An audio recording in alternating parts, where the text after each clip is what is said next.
Today's subject. Kill la Kill. So, we're finally here.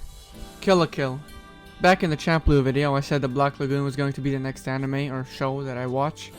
Unfortunately, I really wanted to watch Kill la Kill before it, due to a bit of hype from a few of my friends. They all praised the show and agree that Kill la Kill is a better one compared to Lagoon, so I went with Kill la Kill first, and man, what a wild ride.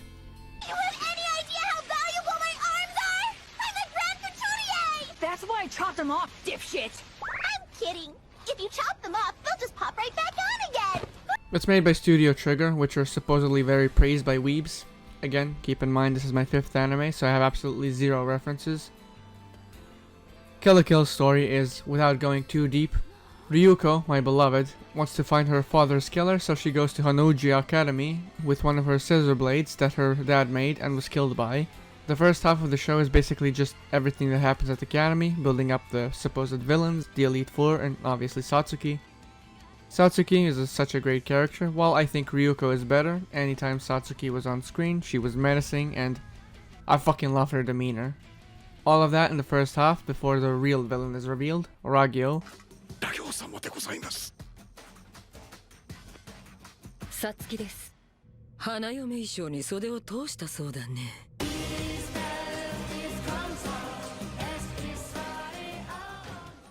So first half is just building up how the academy worked and the other characters, along with establishing some plot points. Past the halfway point, there is a certain coup which shifts the show into an even bigger cinema as it already was. But again, I won't go too deep yet, so I'm gonna mention the ending later. There's some great themes in the show, with how clothes have powers and all that stuff, which I actually really liked as a concept. But the whole clothes stuff leads into one of my negatives of the show, which is the amount of horniness at display here. But we'll get to that later, Lamau. Anyways, powerful people get strong clothes and the masses get jack shit and live in the slums. You know, usual oppression shit. Anyways, the characters. Ryuko. Man, I don't know, I fucking love her so much. Holy shit, man. Her design on its own is so good. It's so good. I love red and black combos, they're absolute peak. Not just that, but her silliness, goofiness, her serious at times, the emotion she displays at times, both anger and being sad. Especially the ending. I love her, man. Her VA absolutely crushed it. Everything that Ryuko went through, all of the stuff that happens, it's Kino. Definitely my favorite character of the show. As for Satsuki, she's, like I said, amazing. Her demeanor, her design, her VA, her story, the way her coup puts the show into overdrive, and how her plan was a big ass long con, basically. Then we got Mako. She is someone I would normally dislike or get annoyed by sometimes, but bro, she was the biggest ray of sunshine in the show. It's insane. Anytime she has her spotlight moment, it's such cinema. She randomly does her gig anytime something extremely serious happens, and yet I can't help but love her and fucking laugh my ass off. Not to mention that one episode where we actually see her fight Ryuko, and the ending where she fucking fights with a uniform. It's peak.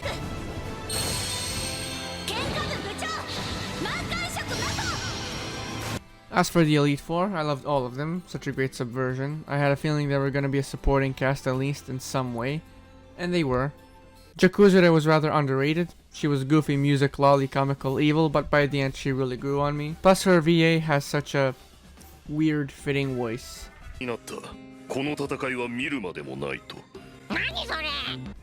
Gamagoori I loved a lot, but I do think it's fucking funny how he is sometimes portrayed like a fucking giant and then sometimes he's normally taller than the others.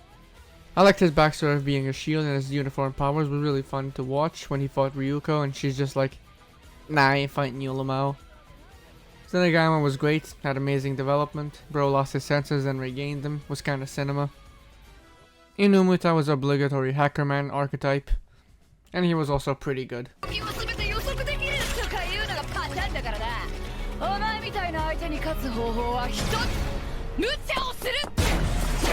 Nothing much to say about them, they were consistent. My favorites were obviously Gamagoori and Jakuzure.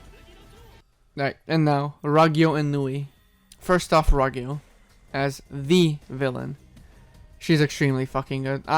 Even with limited screen time, not appearing until like a third into the show, she fucking slays. She's so scummy, she's so cool looking. Her theme is literally the reason why I was hyped to watch this show, because Blumenkranz is a song I listened to so fucking much these last 7 years. And the lore of knowing about it is due to Trinomortal. Those who know that name, I respect you. But yeah, Blumenkranz is absolute cinema. Anytime she is on screen and it plays, it's just so peak. Her VA is amazing, she is so unlikable, there's a single redeeming quality, and yet, she is such an amazing character. However, I personally prefer Nui over her. Nui was consistently appearing as a menace, and not just that. The initial reveal of her being the killer was amazing. Her theme is my third favorite song in the OST, which we will get to next, don't worry. Nui is such a wild character. Lolly look to fool you, and boom, she is so unhinged. And is actually fucking terrifying. Bro, for real, the faces she makes and some of the scenes of her are just so... wow. She fights so goofy, yet skillfully destroys everything. Her design is a facade, and man, she's so good. Anytime she appears in a scene, it's usually stress-inducing, even if she comes in for like 5 seconds for a joke. And her theme plays. It's peak.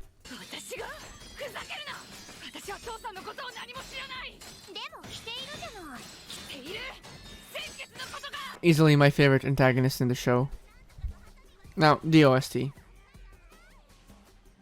The OST was really the big factor that drew me in. Like I said, Blumenkranz. Blumenkranz was the reason why I watched it. Kinda like how Devil Trigger was the trigger for me to play DMC5 in 2020. And Blumenkranz is obviously my favorite song in the OST easily. I think there isn't a single bad song.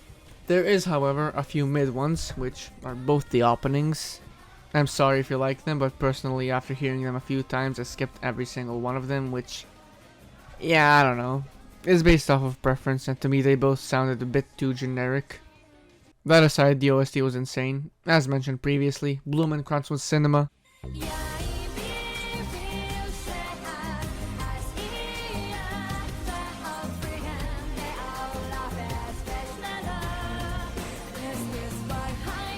Nui's theme was cinema.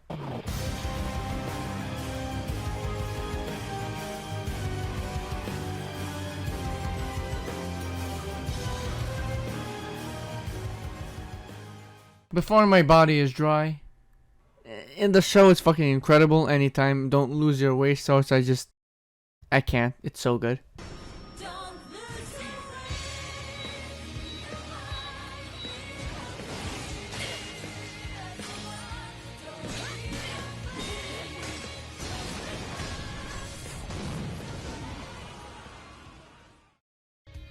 However, the full mix on Spotify at least isn't that great. I don't like the rapping part, not gonna lie.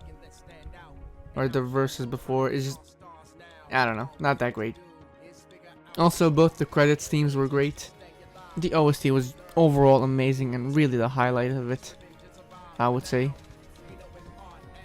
The art style was actually fantastic. The way Nui fights with her barely moving and taunting was cinema. There were plenty of visual comedy moments. The fights as mentioned are all fantastic, and I really have zero issues with them. The Elite 4 fights, the Nui fights, the finale fights, they were all easy S tiers. And so are the character designs great as well, but as mentioned, I really do not fuck with Ryuko's Kamui form. It's too horny.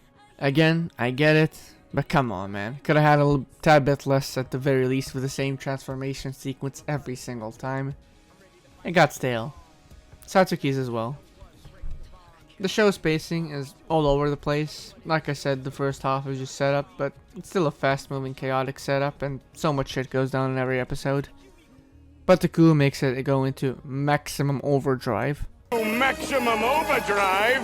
Hi-ya! I do like how it was done overall. There was one recap episode which I actually liked. Also, the tone of the show is all over the place, but I mean it endearingly. It's filled with constant goofy shit, and it actually surpassed Champloo in its comedy for me. The action is chaotic, and emotional moments happen, which slow it down, especially with the flashbacks and stuff.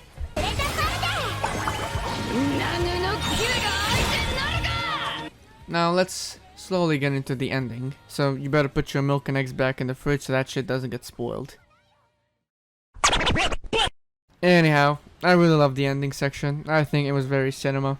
I do think, however, that the primordial life fiber should have had a bit more to do. Because it was literally just a cocoon and it did jack shit and then boom, it's dead. But it's not the end of the world. Also, not to mention how conflicted I am with when Ryuko turned evil for an episode and I assumed she got brainwashed, but still that was a bit out of nowhere, I guess. But maybe I didn't just understand it. But at least Mako saves the day every single time. Nui didn't get the ending fight I would have hoped for at least, but she had cool scenes at the end.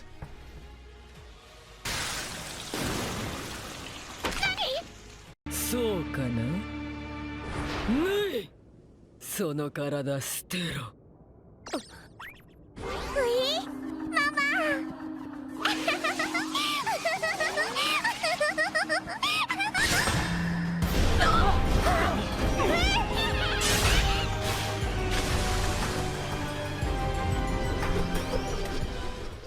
Ragyo's both forms were cinema, final form especially, and how she went to space and Ryuko fucking followed her. It was straight out of Platinum Games and I loved it. I loved it so much, man. And then we get to Senketsu. I love Senketsu. He is sometimes amazing comic relief, and most of the times an amazing supporting character. I love his design too. When he's in shirt form, it's so goofy seeing his face, especially when he runs or some shit like that. It's really funny. But yeah, Senketsu. That ending, when he's just like, okay, I absorb everything, I'ma die for you, but you know what, I want to save her at least. And it's painful, I'm not gonna lie. They do it so smoothly. Falling out of space, he says, find new clothing, and she's like, bet. And then as soon as he just disintegrates, she just bursts out, Senketsu! That was painful. And then Satsuki runs fast to save her and calls her sister. It's just so good, man. Again, better than Champloo, I would say. Might as well mention episode 25 right now, since I watched it the day of writing the last section of the script. 25 was amazing. The tan chick, I forgot her name, Lamau, came out of nowhere with Elite 4 copies, and honestly that was a great epilogue. And the don't lose your way at the end when Ryuko cuts the robot in half with comically large scissors.